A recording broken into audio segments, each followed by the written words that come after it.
Eu já quero iniciar essa nossa mesa de discussão fazendo uma provocação para você, Gustavo. Eu gostaria que você trouxesse um pouquinho mais desse conhecimento, né, dessa importância da questão pericial, mas nos dissesse quando se faz necessária a perícia em arquivos de áudio e vídeo.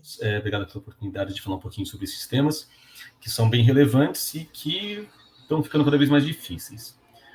Antes de te responder essa pergunta tão fácil que você me fez sobre perícia de áudio e vídeo, eu vou comentar um pouquinho sobre quando se faz necessária perícia em geral. Então, quando a gente fala em perícia, a gente pode estar se referindo a uma perícia informal, uma perícia, eu vou colocar extrajudicial, né? Ou seja, um exame que deve ser feito respeitando-se as boas práticas, respeitando o método científico e respeitando diretrizes que são as mesmas diretrizes que vão ser utilizadas, caso necessário, num processo judicial. Por que eu comento isso? Porque é isso que significa forense. Algumas pessoas acham que forense tem a ver com computador. Não é. Perícia forense não é perícia de computador. Uma das perícias forenses é perícia de computador. Mas forense significa aquilo que pode ser usado em juízo. Né? E por que pode ser usado em juízo? Porque é aceito. E por que é aceito? Porque o Código de Processo Civil aqui no Brasil diz que uma perícia deve ser feita respeitando as melhores práticas, respeitando o que a comunidade científica entende como aceitável, como reproduzível e assim por diante. Então, quando você faz um laudo, um relatório pericial, você tem que dizer nesse relatório qual foi a metodologia que você usou, quais foram os métodos, quais foram as suas premissas, e essas têm que ser aceitas pelos especialistas daquela área de conhecimento. Por isso que a perícia, seja a primeira que eu comentei, uma perícia mais informal, ou uma perícia judicial, tem que ser uma perícia forense, tem que ser uma perícia que siga um método científico adequado e que seja aceita por qualquer especialista e que seja reproduzível. E daí a dificuldade em responder a pergunta que você me fez sobre perícia de áudio e vídeo. Isso está ficando cada vez mais difícil. Em que situações, na pergunta que você me fez, né, quando se faz necessária perícia em áudio e vídeo? Tem N situações, a gente vai abordar aqui, né, algumas situações eu mesmo vou abordar, outras a Aline, outras a Tassiana, mas existem muitas possibilidades, né, muitos casos em que uma perícia de áudio ou vídeo pode ser necessária. Vou dar alguns exemplos muito por cima para depois a gente entrar no detalhe. Né? Então, por exemplo, imagina que você tem casos que envolvem fraudes por telefone. Então, pessoas que ligam para call centers, né, para se passar por outras pessoas, assim por diante. Ou você tem vídeos que são importantes para que se determine algo que ocorreu. E às vezes você só tem aquele vídeo, um acidente, por exemplo, né? Um acidente de trânsito, um assalto, uma invasão a uma propriedade. Ou às vezes você precisa determinar algo que aconteceu num contexto corporativo, né? Então você tem uma empresa que tem um circuito fechado de televisão. E assim por diante. Então, quando você tem um caso que depende de um exame de um vídeo, ou de um exame de um áudio, ou de um exame de uma imagem estática, né, uma figura, por exemplo, então, nesses casos, você pode requerer uma perícia. Né? E como que é esse requerimento? Como eu comentei, né, se você tem uma perícia mais informal, você pode contratar um especialista que entenda do assunto para fazer um exame e que te diga, puxa, é possível chegar a essa conclusão que você quer examinando esse arquivo? Outras situações, né, que ficaram famosas na mídia, né, então gravações de áudio que aparecem e que as pessoas querem saber se é uma gravação fidedigna, né, se houve adulteração, se alguém fez uma montagem, se alguém está imitando a voz de um ou do outro, ou se de fato era aquela figura pública que estava fazendo aquele depoimento naquele contexto específico. Então existem várias situações. Isso tem sido muito difícil por conta das novas tecnologias, e é algo que a perícia ainda não está preparada para fazer alguns tipos de exames. Né? Então, por exemplo, hoje, quando você fala em deepfake, você tem vídeos que são muito bem feitos e que um leigo vai ser enganado de forma muito, muito gritante. Né? Então, tem vídeos que realmente você imita não só a imagem, mas você imita o timbre da voz de uma pessoa. Né? Isso é possível pegar, né? E você consegue perceber adulterações desse tipo, e não tem resposta binária. qual é o limite entre uma adulteração amadora, usando um programinha pronto de inteligência artificial que você baixa no celular, de um blockbuster de Hollywood que vai ter efeitos especiais grandiosos, como, sei lá, franquias aí que a gente vê de super-heróis, que são absolutamente realistas. Então, realmente, onde está o limite? Né? Uma perícia bem feita consegue dizer que um filme blockbuster foi adulterado? Provavelmente sim. Ele consegue dizer que foi usado um efeito especial? Eu tenho as minhas dúvidas. Né? O quanto isso é perceptível. Né? E quanto mais tempo passa, mais isso fica acessível ao público. Então, é um desafio. Né? A gente tem desafios em todos os âmbitos da perícia. Né? De 20 anos para cá, os desafios só aumentam. Em particular, quando a gente fala de perícia de áudio e vídeo, isso fica mais grave ainda, porque as tecnologias são recentes, elas têm uma curva ainda muito rápida de evolução. Então a gente imagina que os jogos fiquem mais realistas, os filmes fiquem mais realistas e as adulterações também fiquem mais realistas. O que nós vemos são muitos peritos que abdicam, que dizem: hoje eu não sinto segurança de fazer uma perícia de vídeo, porque como é que eu vou fazer um laudo atestando que houve uma adulteração? Né? Como é que eu posso ter certeza que houve ou que não houve uma adulteração? Então, realmente, é um desafio. Eu acho que, em linhas gerais, espero ter respondido a sua pergunta, que não é, novamente, binária, né? Difícil dizer dá ou não dá, é fácil ou não é fácil. Mas a gente tem, como eu comentei, vários tipos de demanda. Então, não sei, Sandra, eu vou passar de novo a palavra para você, se você gostaria de falar um pouquinho mais sobre isso, ou se é o caso da gente entrar um pouquinho nesses tipos de demandas diferentes. Né? Passo para você. Eu que tenho a formação do lado de cada área jurídica, fico me perguntando, a velocidade de todas as informações na internet é tão grande que como até chegar numa questão de uma perícia, numa discussão judicial, porque provavelmente num caso como esse aí vai envolver direitos autorais, uma série de outras questões, mas e o dia a dia, né? Aquilo que está sendo feito e que também numa janela menor ou numa perspectiva menor, não de uma grande empresa, de um grande artista hollywoodiano, mas de uma pessoa, vamos dizer assim, comum como nós, mas que temos aí a nossa reputação. Então eu fico preocupada com essa contra-inteligência. Então, como é que vocês vão trabalhar nesse sentido, ou estão já trabalhando, e aí eu acredito que a Tassiana já passo a palavra para ti, Tassiana, para que você possa, junto com a Aline, trazer e já apontar essas demandas e trazer aí, sabe, na prática, como é que isso está acontecendo e o quão factível a resposta em relação a essas perícias estão sendo. Bom, acho que antes da gente entrar um pouquinho nesses temas, né, nesses tipos de demandas que envolvem arquivos de áudio e vídeo, é importante a gente também comentar que nem sempre essas demandas chegam para a gente, Sandra, como, olha, eu quero que vocês façam uma perícia nesse arquivo. Né? Tem algumas situações onde já se está debatendo a autenticidade de um arquivo num processo, por exemplo, e aí a requisição já é direta, né? Para analisar esse arquivo, mas muitas vezes não, ela entra, o especialista é que pode indicar essa necessidade de verificação. Por quê? Às vezes a empresa, o jurídico, nem sabe da possibilidade do que se pode fazer de exames, né? Por isso que é importante também a gente compartilhar, né, essas informações e saber o que é possível fazer de exame, em que tipos de situações, né, que pode ser necessário um exame de arquivo, né, um exame pericial. Olha, acho que um primeiro tipo de demanda que a gente vai comentar aqui seria, por exemplo, fraudes de ligações para call center. Então, pode acontecer de que venham com essa demanda para a gente. Olha, preciso que vocês investiguem, né, essa determinada situação de uma fraude, mas às vezes pode não vir desse jeito. Pode ser uma situação em uma empresa em geral, olha, aconteceu ou foi descoberto aqui, estamos recebendo reclamações de clientes que não reconhecem seus dados cadastrais, alterações de dados cadastrais, por exemplo, né?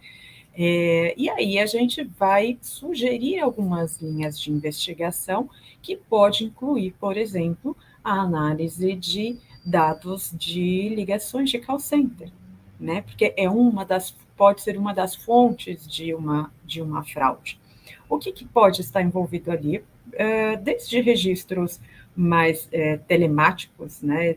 Ali, posso ter que analisar logs ali do ponto de vista de TI, de engenharia, né? Saber identificar a origem, se todas essas requisições, se esses pedidos de alterações, né, as ações fraudulentas partiram de uma mesma origem. Então, a gente pode precisar examinar registros de logs para saber qual o telefone de origem das ligações, e aí se partir para quebras de sigilos, né?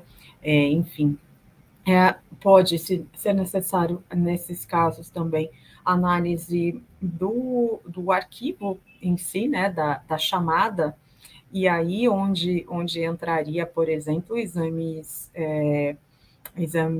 de fonoaudiologia, de fonética específico para reconhecimento de falantes, por exemplo, sabe? Você pode ser necessário dentro de ali, milhares de chamadas, você verificar que, olha, justamente essas que têm o comportamento ali de origem de fraude, será que ele partiu ou não dos mesmos interlocutores? E aí é uma demanda que é um fonoaudiólogo, por exemplo, né, uma análise desses arquivos pode vir a ajudar a esclarecer.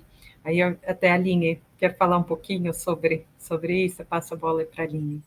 Bom, então eu como fonoaudióloga, né, geralmente recebo esses casos, essas ligações, como a Tassiana comentou, e muitas vezes essas ligações, elas têm características vocais semelhantes, mas existe a dúvida aí de um leigo, né? Então precisa ser feito um exame técnico, uma perícia, para comprovar se elas de fato são semelhantes, se elas pertencem ao mesmo interlocutor, se elas foram produzidas pelo mesmo aparelho fonador.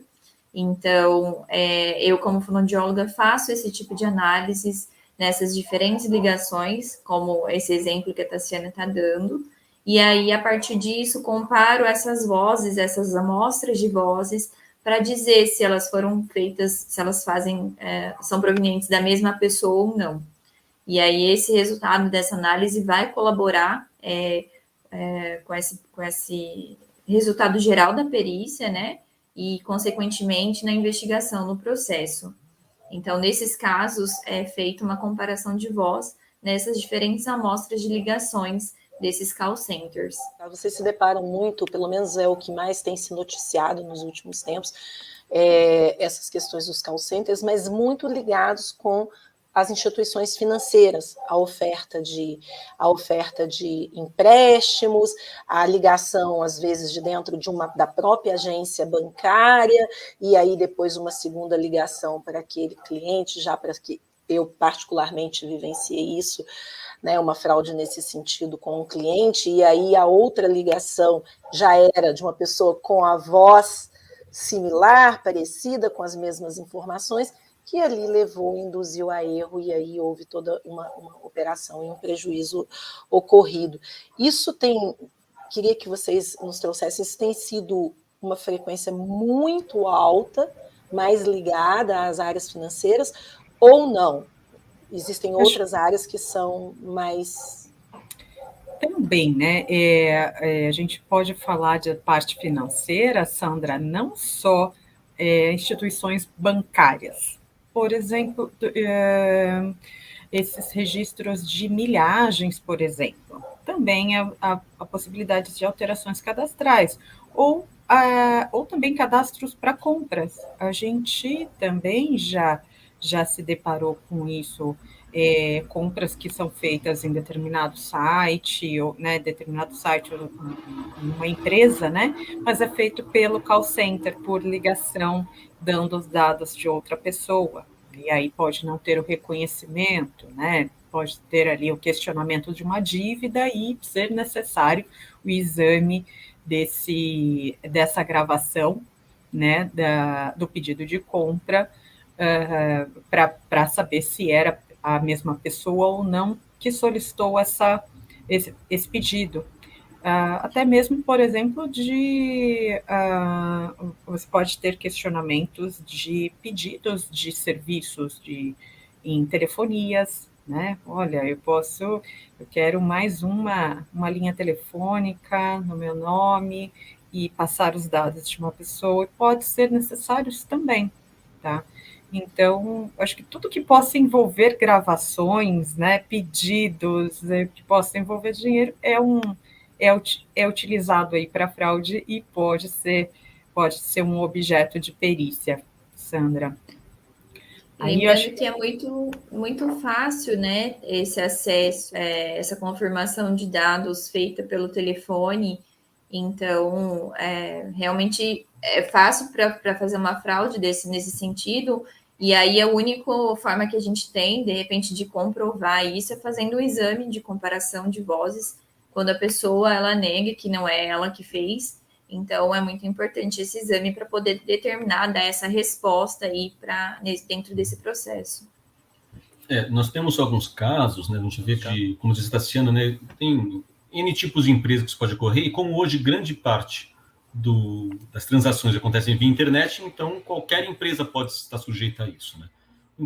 Corretoras de seguros usam muito call center, empresas de telefonia, empresas de TV por assinatura, todas elas usam muito call center, né? E normalmente essas investigações usam várias áreas ao mesmo tempo, né? Inclusive por isso a perícia é multidisciplinar. Então você vai ter essa faceta que a Aline comentou, né, da comparação do falante, ao mesmo tempo que você tem, por exemplo, uma fraude em que alguém está acessando a URA, né, o call center de telefonia, mas também está acessando o chat da empresa para tentar fazer a fraude pelo chat ou pela rede social. Hoje é muito comum, você tem empresas, startups, que não tem call center de telefonia. Você, para poder falar com a empresa, você manda uma mensagem direta para uma rede social. Facebook, Instagram, vai embora. Então, ao fazer esse cruzamento, normalmente você consegue informações muito relevantes sobre o comportamento da fraude. Então, quem são as pessoas, os seus endereços IP, os seus dispositivos que estão sendo usados para acessar os diversos canais. Não só para isso, a gente tem casos em que a ligação, ou o chat, ou o e-mail são usados para se alterar um dado cadastral, o que vai permitir outras fraudes. Que tipo de fraude? Por exemplo, acessar um portal do cliente de uma empresa. Então, quando você cruza por inteligência aquela ligação, você, pelo conteúdo da ligação, você percebe que está tentando se alterar a senha de cadastro do portal da empresa. Você vai no portal da empresa e você vai fazer toda uma investigação sobre o que foi feito, o seu endereço IP, etc. e tal. Então, é só uma investigação multifocal, né, que faz com que você tenha sucesso nesse tipo de caso. Sim, eu acho que cada área, né, pode contribuir um pouco com os exames, né? Eu até acho que volto aqui a trazer um pouquinho dos temas. A gente começou a falar, temos aqui até outros temas para poder discutir. Por exemplo, Sandra, quando a gente fala de interceptações telefônicas, né? É um exame, né, que você vai precisar da área de engenharia, você que pode precisar ali examinar a parte da onda sonora, né, da parte mecânica dessa onda. Você tem um exame também da parte de fonoaudiologia, que vai poder fazer esses exames que a Aline falou sobre comparação de voz, para saber se a pessoa, até mesmo em casos para saber se a pessoa está sendo coagida, existem tipos de exames também que possam ser feitos sobre isso. E também exame na área de tecnologia, né? Pode ser necessário o exame de metadados, por exemplo, de interceptações telefônicas, para saber quando que esse material foi coletado. Será que esse material foi, de fato, coletado respeitando uma ordem judicial de que indique, olha, você para que possa fornecer as ligações de tal a tal data, a autorização veio em tal dia, né? Então, será que essa coleta foi realizada respeitando essas datas? Será que as ligações que foram fornecidas estão respeitando também os limites ali de uma decisão judicial?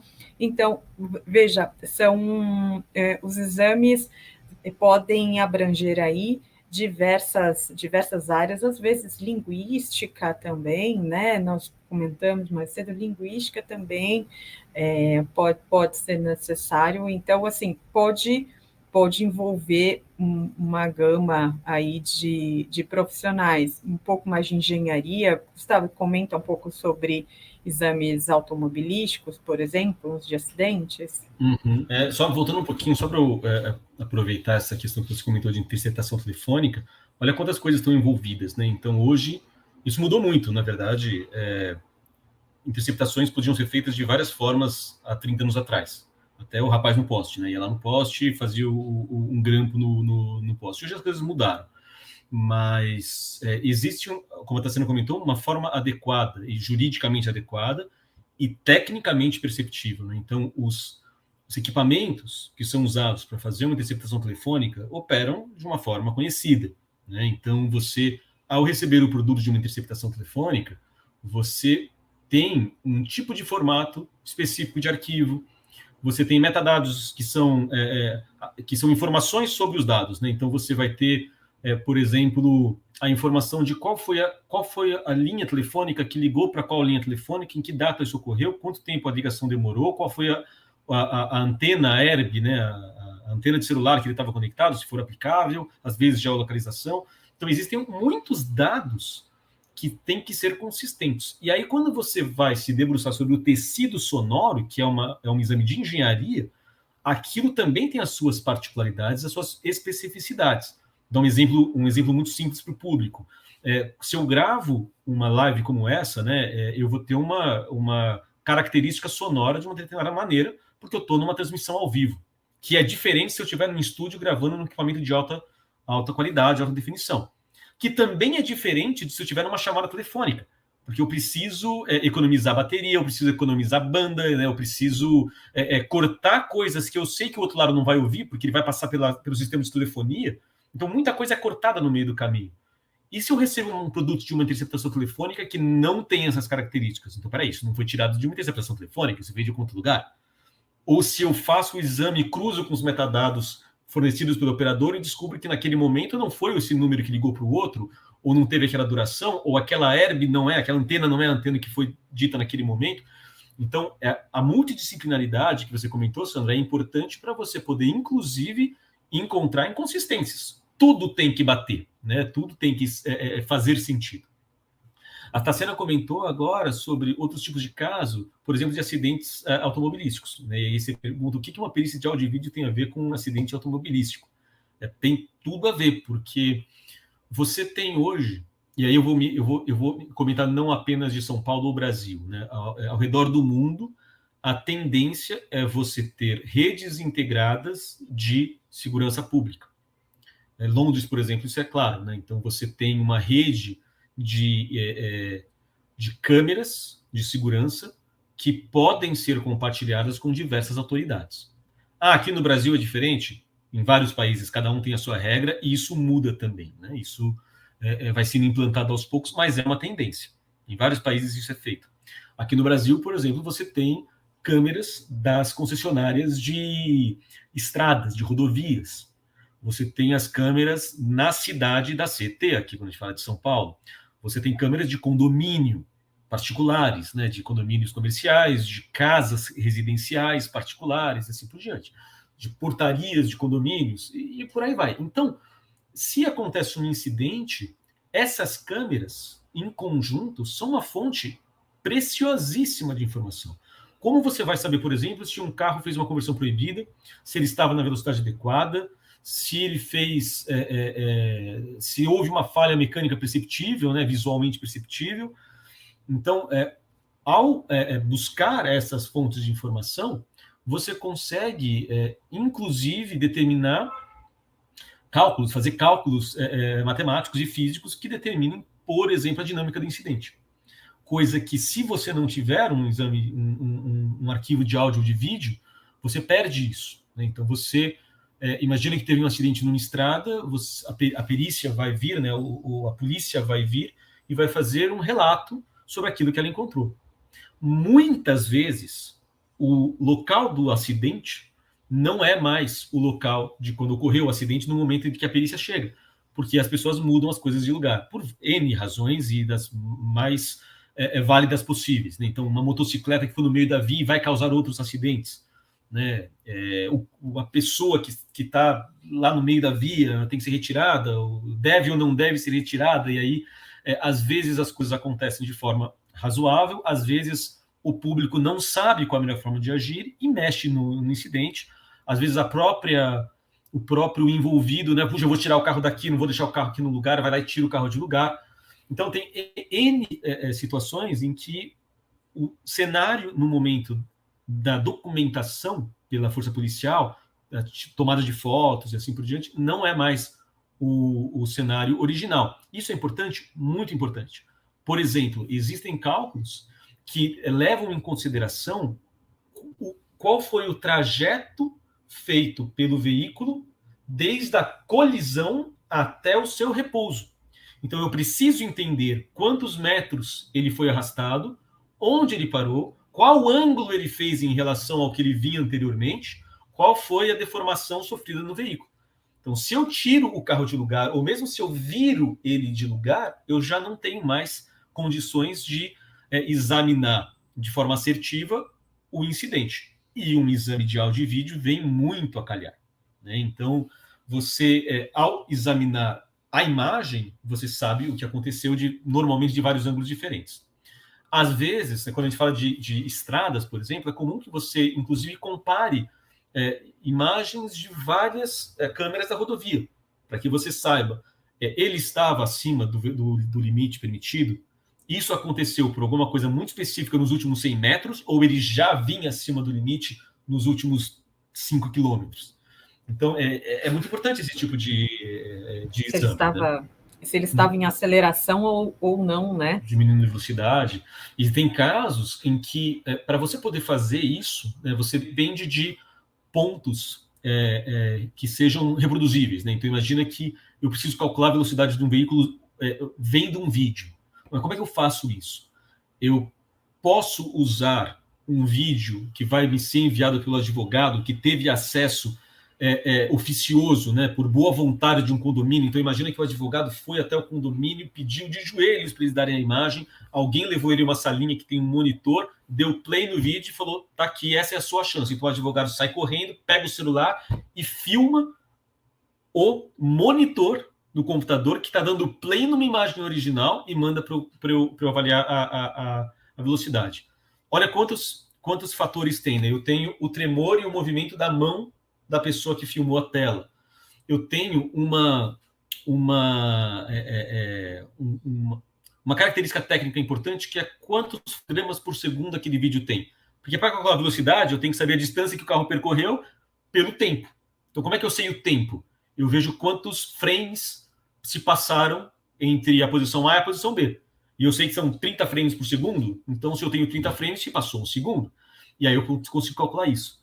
Mas eu passei pelos frames por segundo do vídeo original, pelos frames por segundo suportados pelo monitor, que está fazendo aqui está dando play, né, naquele momento, pelos frames por segundo do celular, que está fazendo a gravação, e às vezes isso é recodificado porque a pessoa me manda para o WhatsApp, e o WhatsApp recodifica o vídeo. Então, como eu vou ter garantia de que aquela característica técnica que me permitiria avaliar a velocidade é real, né? Então, às vezes não tem jeito, às vezes a gente tem que estimar. Idealmente, se pega o original, e aí tem toda uma metodologia correta para você ir até o sistema de circuito fechado, ou pedir para uma autoridade, pedir para a CT, pedir para para o próprio condomínio, para você coletar aquele vídeo original e examinar o vídeo original, né? Isso é super importante. E aí, como é que você vai saber de fato o quanto ele caminhou? É muito comum que a gente tenha que ir até o local do acidente. Então eu vou no vídeo e eu falo, puxa, como é que eu vou saber a velocidade? Neste momento, ele passou por essa lixeira. Então, marco. Nesse outro momento, ele passou por um portão. Então eu vou até o local, eu meço a altura da lixeira, eu meço a distância da lixeira ao portão, eu meço a distância entre a câmera e a profundidade, né, que tem entre a câmera e a rua, para eu poder fazer cálculos trigonométricos. A gente volta para o segundo grau, faz uma série de exames que vão pegar os triângulos, vão pegar os ângulos desses triângulos, fazer semelhança, o pessoal se lembra, né, de Teorema de Tales, tudo isso aí que todo mundo teve no segundo grau, independentemente da formação, e para poder saber de fato quanto tempo se passou e qual foi a distância percorrida. Aí eu consigo calcular a velocidade. Então, esses são alguns exemplos de N situações que podem acontecer de acidentes. E às vezes não é de trânsito, né? Acidentes, grandes acidentes industriais também, a gente tem que fazer exames desse tipo e vai embora. E você, às vezes, tem informações que são técnicas e que vão levar um juiz a engano se não forem bem colocadas. Nós temos um caso, por exemplo, mais antigo, em que houve um erro do perito, ele considerou um valor incorreto de frames por segundo, que eu te comentei. Então, ele achou que era um valor, era outro valor, parecido. Você fala, é um número muito próximo. Isso aumentou, aliás, diminuiu em mais de 20% a velocidade do veículo. Então, isso era o suficiente para fazer com que o veículo que estava acima do limite e muito acima do limite, parecesse que ele estava dentro do limite de velocidade. Então, isso pode realmente levar um juiz a engano. A boa notícia é que nem sempre é tão complicado assim, às vezes é mais simples, né? O motivo é mais simples. Por exemplo, né, eu vou passar a palavra para a Aline e para a Tassiana, mas nós temos casos em que é importante mostrar ao juiz o que ocorreu em uma determinada cena. Porque imagina, né, eu vou passar para um juiz algo que aconteceu numa filmagem. Eu realmente vou esperar que o juiz para tudo que ele está fazendo para examinar 50 minutos, 1 hora, 2, 3 horas de filmagem para ele entender o que está acontecendo numa determinada cena. Nós temos, por exemplo, casos em que se alegou cárcere privado em uma instituição, né, uma empresa privada, e a pessoa alegou cárcere privado. Então, como é que eu demonstro que a pessoa não estava em cárcere privado? Né? Eu preciso examinar uma série de, por exemplo, de câmeras diferentes naquele lugar, para mostrar que ele tinha livre acesso à companhia, aos diferentes locais, né? Ou eu preciso, talvez, demonstrar para o juiz que aquela pessoa que estava naquele lugar era realmente a pessoa que estava falando naquele contexto, né? Não sei se Tassiano ou Aline quiserem comentar um pouquinho sobre isso, aí eu paro de falar. Esses casos, por exemplo, né, de situações em que a gente tem vídeos que a gente precisa descrever o conteúdo de uma cena, de um vídeo, é muito importante, porque a gente às vezes precisa detalhar ali um perfil comunicativo, as atitudes que a pessoa teve, muitas vezes só com a imagem, né, no vídeo, e esse detalhamento, essa descrição do conteúdo, essa contextualização da cena, faz toda a diferença na hora que o juiz for fazer o entendimento do caso, né? Então, é um exame que também nós fazemos nesses vídeos, a descrição desse conteúdo, né? O que está acontecendo ali, quem são as pessoas que participaram da cena, quais foram os perfis comunicativos dessas pessoas, com bastante riqueza de detalhes para que isso auxilie nesse entendimento, né, que às vezes, muitas vezes é o meio de prova que a gente tem ali, esse vídeo, essa descrição de uma cena, então é super importante. Além disso, desculpa, Gustavo, quer falar? Pode continuar.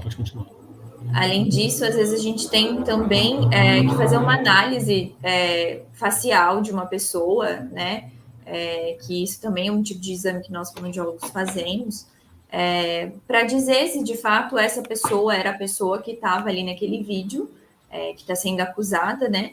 Então, a gente faz medidas faciais, antropométricas dessas pessoas, dessa imagem, né? Comparações, às vezes, com fotos, com imagens da pessoa que está sendo alegada, com a imagem que a gente tem no vídeo. Então, é super importante também, é um outro tipo de análise dentro do vídeo que a gente pode fazer e acrescentar numa situação dessa, né? E assim, como foi comentado, essa questão da multidisciplinaridade é super importante, porque às vezes esse material não chega para a gente tão lindo e maravilhoso, né?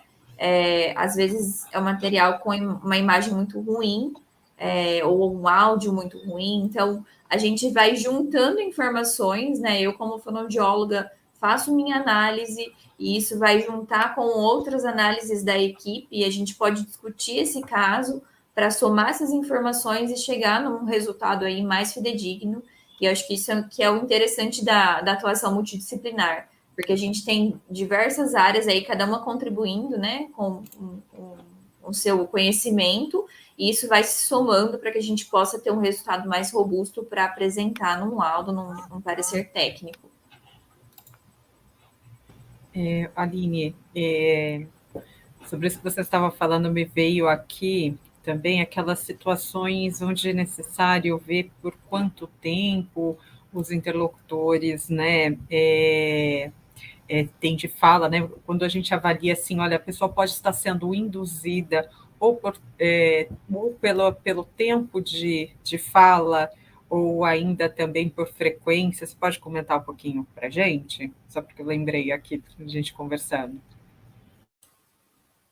Então, nessas situações, né, de vídeo, a gente consegue, como eu falei, traçar ali um perfil dessa comunicação que está sendo feita, né? E aí, por meio disso, buscar alguns indícios, né? Por exemplo, disso que você comentou, né? Da pessoa estar sendo induzida ali. Então, acho que essa questão do detalhamento dessa comunicação, que às vezes no vídeo não é uma comunicação verbal, mas a gente só consegue ver uma comunicação gestual. E aí, por isso a importância, né, de um profissional especializado para fazer esse tipo de detalhamento, porque essa riqueza de detalhes, somada às outras questões, que vai promover aí um resultado mais robusto, permitindo identificar se houve, se possivelmente essa indução ou não. Legal. Aí também, Sandra, vale comentar aqui, né? Eu acho que o que mais ocorre para a gente, assim, eu falo para a gente, mas em demandas em geral, né? Sempre quando a gente tem algum arquivo de áudio ou vídeo, é o questionamento, né? A gente vê isso muito em casos públicos. Esse vídeo é autêntico, né? Esse áudio é autêntico. Então, é onde entra a importância ali dos exames também de metadados, né? Tem também a área ali sobre o exame do tecido sonoro, saber se ele é contínuo, vídeos para a gente saber se teve, por exemplo, a sequência de frames, né? De frames de um vídeo, ela tem uma sequência, né, esperada, ou a gente tem cortes abruptos, por exemplo, de imagens, e no exame de metadados, é lógico que depende muito do aparelho que faz a gravação, do formato desse arquivo, né? Mas a gente tem, por exemplo, em alguns casos, onde a gente pode identificar que o arquivo original tinha tantos segundos e este que está sendo apresentado tem menos. Então, a gente consegue saber que aquilo é uma fração de um arquivo, tá? Isso depende, né? Depende do formato desse arquivo. E isso também é um objeto de exame, né? Esse arquivo que está sendo apresentado condiz com o aparelho de gravação, né? Condiz com as características, ou ele já foi renderizado, né? Ele foi recodificado para uma apresentação em um processo. Né? Então, você vê que o exame o exame tanto de áudios quanto de vídeos, né, tem ali uma riqueza de objetos para a gente poder explorar nos exames, né? Cada um ali com a sua área. Por exemplo, casos que saíram na mídia, né, de dispositivos que foram usados que tinham uma certa característica, a Tassina falou. Então, por exemplo, uma dessas características pode ser, por exemplo, a capacidade de parar de gravar se o som fica muito, muito baixo, né? Então, isso é automático, né? Então, eu estou lá com um gravadorzinho no bolso e ele só vai gravar se ele ouvir a minha voz. Como é que ele faz isso? Porque ele faz um cálculo de volume. Então, se o volume passar de tantos decibéis, ele liga a gravação. Se passar para baixo dessa quantidade de decibéis, está muito silêncio, ele para a gravação. Alguns equipamentos cortam o arquivo e geram um novo. Outros equipamentos pausam o arquivo e voltam. E quando eles pausam e voltam, por exemplo, isso gera um monte de efeitos. Então, um dos efeitos é um delay. Ele não consegue fazer isso em tempo real automaticamente. Então, entre pausar e voltar a dar o play, isso gera um delayzinho. Esse delayzinho gera deformações no áudio e no próprio vídeo. Normalmente é no áudio. Então, você se sabe qual é o suposto dispositivo, ele tem essa funcionalidade. O arquivo que foi me apresentado apresenta essa característica. A característica é compatível, porque no manual dizia que ele deveria cortar em X decibéis, ele está cortando em Y. Então, isso faz sentido. Então, esse é o tipo de exame, por exemplo, de engenharia, né, do dispositivo versus equipamento, que é interessante, que é útil. Às vezes é o próprio tecido sonoro, né? Então, a gente tem casos em que você ouve no fundo, vou dar um exemplo, você ouve no fundo um relógio, ou você ouve o bip de um semáforo, ou você consegue ouvir o barulho dos carros quando o semáforo abre ou fecha. E isso tudo é periódico, né? Então, se de repente eu tenho um tique de um segundo de relógio e de repente eu tenho menos de um tique, ou passaram 3 tiques e eu não ouvi nada, tem alguma coisa que está errada, né? E assim por diante. Então, em casos, outro que a Tassiana me lembrou, por conta da codificação, ela falou do formato do arquivo.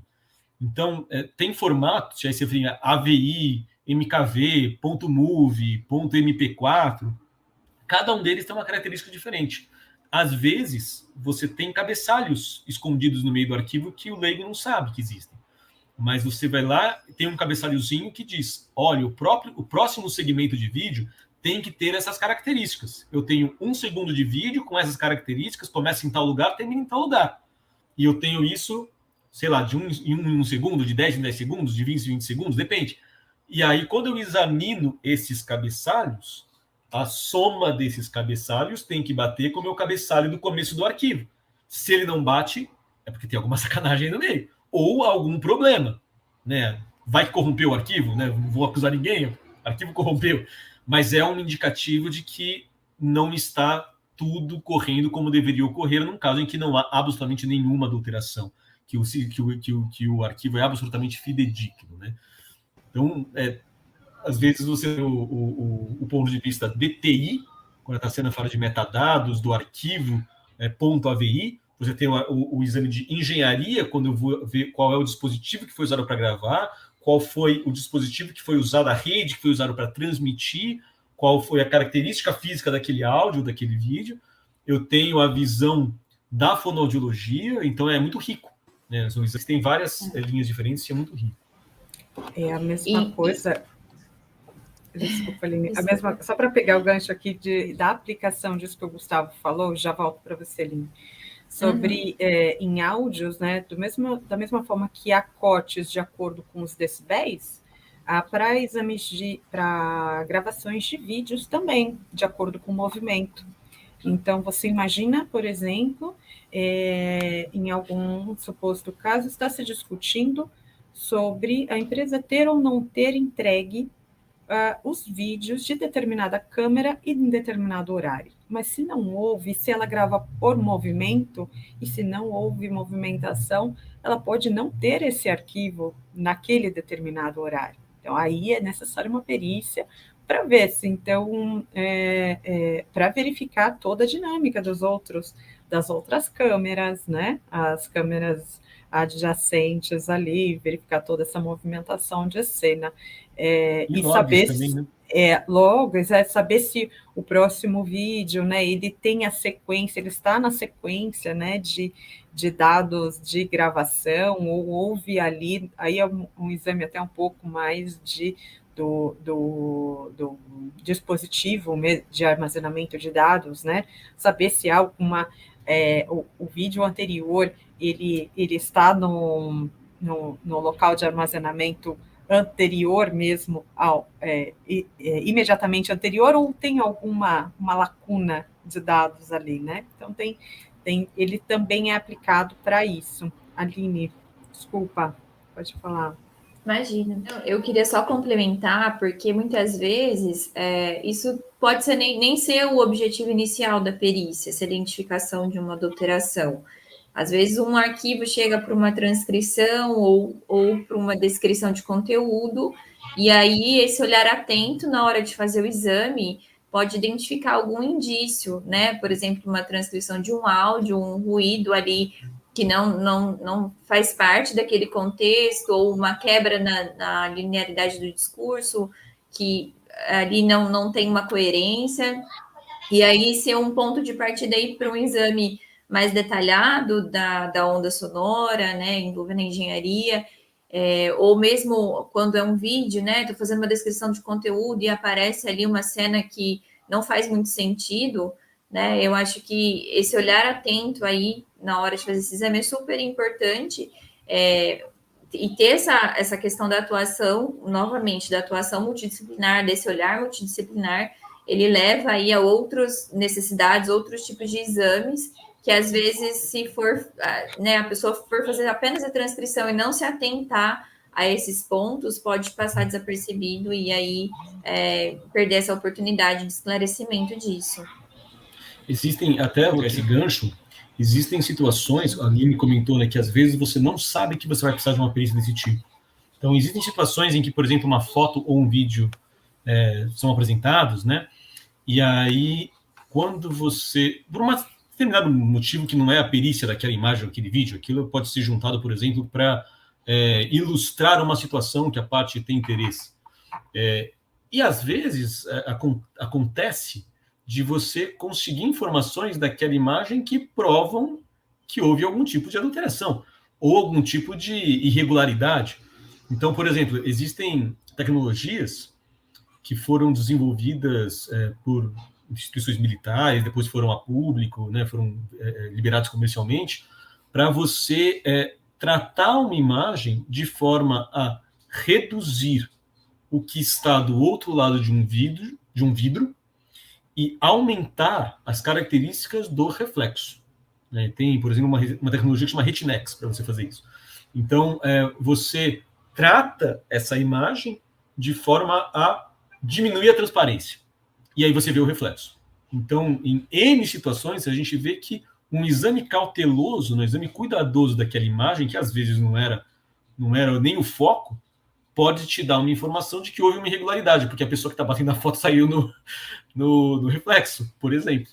Então, isso acontece. Esse tipo de situação ocorre, de fato. Eu tenho uma relação de amor e ódio com inteligência artificial, né? Porque a IA, ela pode ser usada para o bem e para o mal. Então, e mais do que isso, ela pode ser usada de forma correta ou incorreta. Então, ela é uma ferramenta.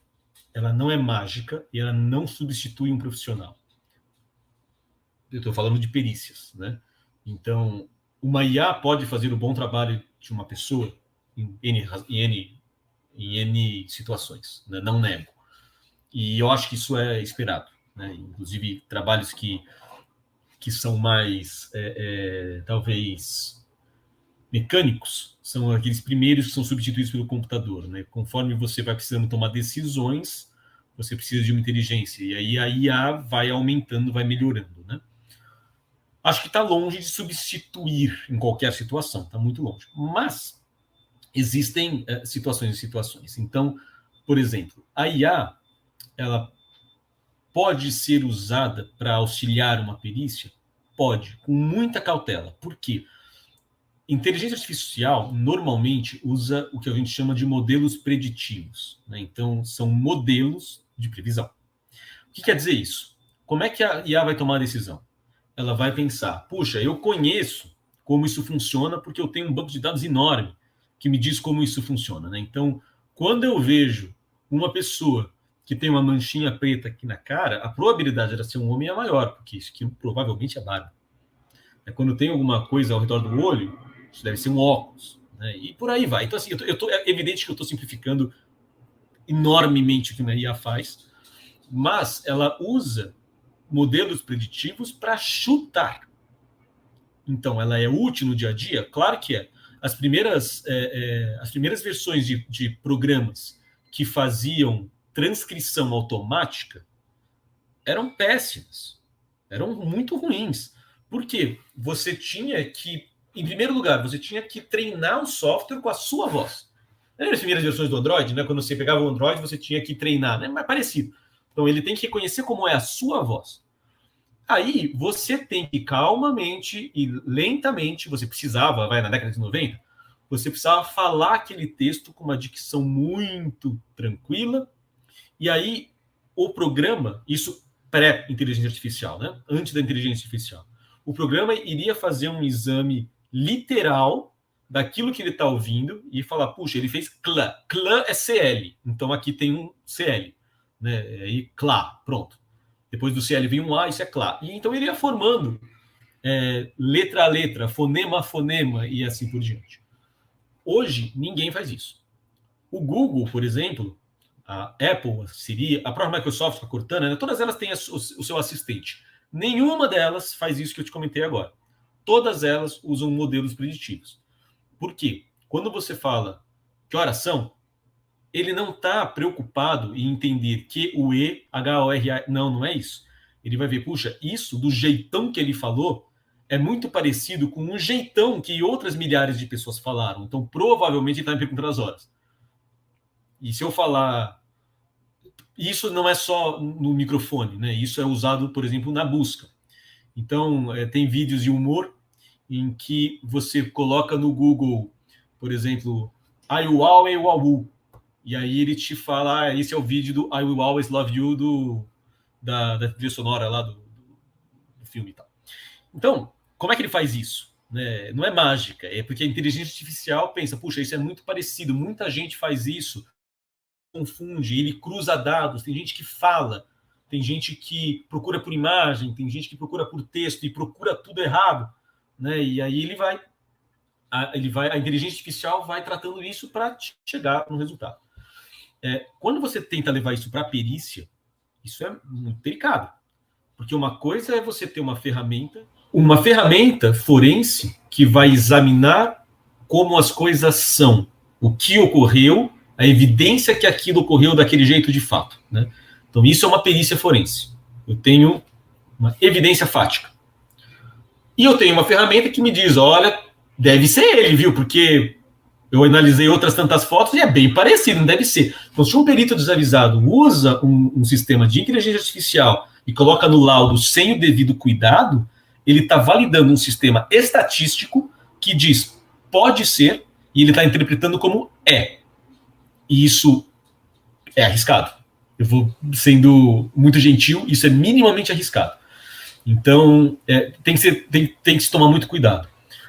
O contrário também é verdade. Né? A gente tem que ter a certeza que não vai ter a certeza, né? Aquele que é o objeto do nosso exame pode ter sido alvo de uma inteligência artificial. Então, que é o que a gente comentou, por exemplo, de deepfake. Então, uma coisa é alguém entrou lá no Photoshop e fez uma montagem. E aí, bom, há 20 anos atrás, o que eu faço? Eu verifico a luminosidade daquela foto e eu vejo o sol está batendo da direita para a esquerda e a sombra da bolsa está num ângulo diferente da sombra da pessoa. Essa bolsa foi inserida artificialmente. Esse é um exame clássico, inclusive, de adulteração de imagem, né? Eu vou avaliar a luminosidade da cena para saber se ela faz sentido no contexto. Eu vou avaliar os pixels na imagem para saber se eu tenho uma borda, né? Então tem tecnologia para isso, né? Tem técnicas para isso. Então eu vou ver se a bolsa, por exemplo, daquela propaganda, ela foi inserida digitalmente. Então isso quer dizer que eu tive que recortar aquela bolsa e isso gerou uma marca que pode ser invisível a olho nu ou pouco perceptível, mas que uma ferramenta forense vai pegar. É completamente diferente de um sistema de inteligência artificial que não vai pegar algo estático e jogar na imagem. Ele vai refazer todo aquele frame, aquela imagem ou aquele vídeo inteirinho, com base numa premissa, ele vai reconstruir aquilo digitalmente. A pergunta é, a perícia pega? Alguém comentou aqui no chat, agora não me lembro quem foi, depois o pessoal me ajuda, Igor Ribeiro. Muitas empresas criaram algoritmos para reconhecer deepfake. É verdade. Né? Então, isso está em desenvolvimento, isso existe já há um tempo, e o que a gente sente hoje é mais ou menos a corrida armamentista que aconteceu entre as balas e os coletes à prova de bala. Então, eu desenvolvo uma bala, aí eu desenvolvo um colete à prova de bala, aí eu faço uma bala mais forte que fura o colete. E assim por diante. Então, ao chegar ao ponto que eu uso tecnologia usada em foguete para colete à prova de bala, e essa notícia é velha. Eu estou te passando algo que parece muito, nossa, né, que interessante, mas isso é notícia de 20 anos atrás também. Então, hoje eu tenho tecidos que, por exemplo, né, tem tecidos que são reais, que já existem hoje em dia, que deformam de tal forma que você não é esfaqueado, você não vai ter o redução do impacto, você vai sentir o impacto, mas ele não vai cortar o tecido, portanto ele não vai cortar você. É o mesmo princípio da malha élfica que o Tolkien colocou no Senhor dos Anéis no comecinho do século. E isso já é realidade, né, Mithril? Então isso existe hoje em dia. É a mesma coisa com IA, né? Guardadas as devidas proporções, é a mesma coisa com IA. Então eu tenho as empresas que fazem a tecnologia de deepfake, usam inteligência artificial para isso. Eu tenho as empresas que usam tecnologia de IA para detectar se ela foi usada no deepfake, e isso é uma corrida armamentista. Eu tenho segurança para usar isso de forma leiga? Completamente. Eu tenho segurança para usar isso numa perícia? Eu tomaria cuidado, eu não estou dizendo que não se deva usar. Eu acho que se pode usar. É uma ferramenta. Mas a gente tem que ter ciência dos riscos e tem que usar com cautela, tem que usar com cuidado, porque eu tenho sistemas preditivos em todo lugar, né? Pode ter sido usado na minha evidência, pode estar sendo usado ao longo do exame, e eu tenho que saber interpretar isso para não correr muitos riscos. Na verdade, né, Gustavo, o que você está trazendo, e a gente já pensa, e eu imagino que esteja acontecendo, talvez ainda de forma muito incipiente, eu ainda não me deparei com nenhum caso, perícia na inteligência artificial, perícia na IA. Que é outro tema de uma hora, que é um outro problema, né? Quer dizer, eu imagino, e que é real, o que você está comentando, isso já aparece. Né? Existem casos reais aqui no Brasil de perícias que têm que ser feitas em programas de inteligência artificial. Então, uma coisa é eu examinar um programa que deveria fazer ABCD, e eu examino o código, fonte, e eu leio, o programa faz ABCD. Outra coisa é um código que não fala do ABCD, não fala do tema. É um código que gera aprendizado. Então, como que eu sei que aquela inteligência artificial aprendeu direito, não está se enganando, está fazendo direitinho? Como é que eu examino isso? Eu não tenho um código-fonte para examinar. Isso sabe o que me lembra, Sandra? Lembra Blade Runner. Então, sim. Eu tenho... Como é que eu vou saber que aquela inteligência artificial está fazendo direito? Será que eu vou ter que fazer uma entrevista com ela, que nem no Blade Runner ele fazia? Talvez eu precise fazer um teste de Turing com ela. É extremamente complexo e desafiador o que nós vamos enfrentar aí pelo futuro. Olha uma outra dificuldade prática, que é uma dificuldade atual. Imagina uma situação dessa, né? Eu tenho Alexa ou qualquer outro sistema de inteligência artificial e ela toma uma decisão. Por exemplo, a decisão, a gente viu um caso na mídia, né? Eu acompanhei na mídia um caso nos Estados Unidos, se eu não estou enganado, em que um desses tomou a decisão de ligar para a polícia, porque ele entendeu que estava havendo violência doméstica, ligou para a polícia. E mais, ligou para a polícia de forma silenciosa, porque se ele ligasse para a polícia e falasse, estou ligando para a polícia, o agressor iria perceber. Então isso foi feito. Imagina que isso vai para uma perícia aqui no Brasil. Como o perito vai fazer o exame? Ele vai precisar ter acesso a informações. Parte disso ele vai ter acesso. Ele pode comprar um dispositivo desse, por exemplo, e fazer um teste. Ele sabe se esse dispositivo tem o mesmo comportamento do dispositivo que... Não. A inteligência artificial é a mesma? Eles têm a mesma premissa, eles aprenderam da mesma forma, mas eu vou fazer um pedido de informações à empresa. A empresa vai querer me passar as informações, um segredo tecnológico desse porte? Será que a empresa vai querer passar essa informação ou será que ela vai preferir perder a perícia para não liberar um segredo desse com um perito judicial, por exemplo? Então é muito complicado. Não necessariamente o perito, por mais competente, vai ter acesso à informação necessária para poder fazer esse tipo de exame. Desculpa, eu acabei cortando você, Aline. Eu acho que isso tudo que a gente está falando é tanto de IA, Sandra, mas como também de ferramentas. Acho que assim, ferramentas que prometem fazer um exame, né? Um exame automático, por exemplo, a gente começa a falar da indução ao erro, né? Porque se uma ferramenta, mesmo que conhecida, poxa, ela está me dizendo que o resultado é esse, então posso induzir, né, um profissional a chegar num resultado equivocado, né? Por isso que é importante conhecer as bases, né? E por isso que é importante também utilizar um método que é aceito pela comunidade, como o Gustavo falou lá no início do nosso bate-papo, né? Por isso que um exame forense, né, ele deve indicar ali a sua metodologia, essa metodologia deve ser aceita pela comunidade científica, né, como melhores práticas, porque eu posso utilizar, sim, um software que que é mais acessível, por exemplo, né, mas ele ele não foi criado com essa finalidade, né?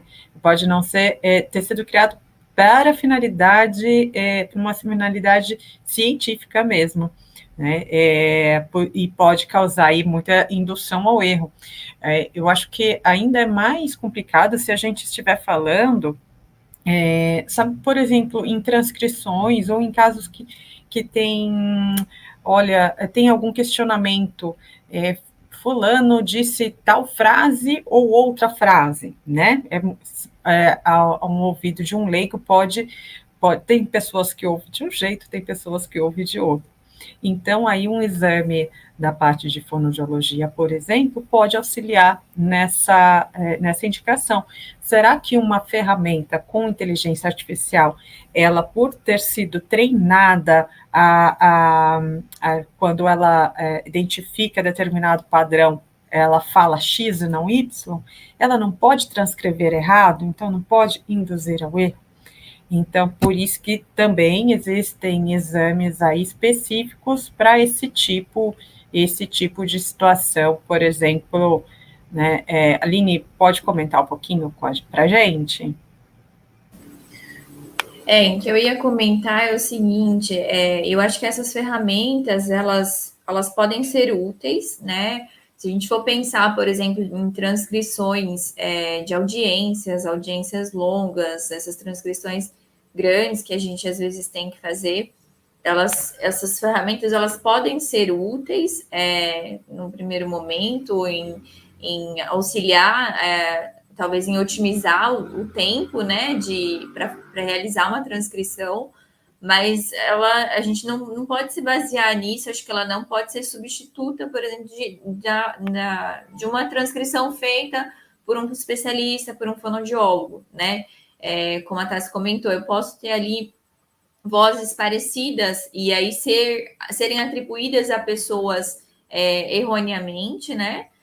A gente tem casos, por exemplo, já teve casos de ter ali uma reunião em que tinha duas irmãs gêmeas falando com características vocais muito semelhantes numa análise perceptiva auditiva, em que eu tive que fazer até uma análise acústica ali para poder definir de qual voz, de quem era de quem, né? Para atribuir isso de forma correta.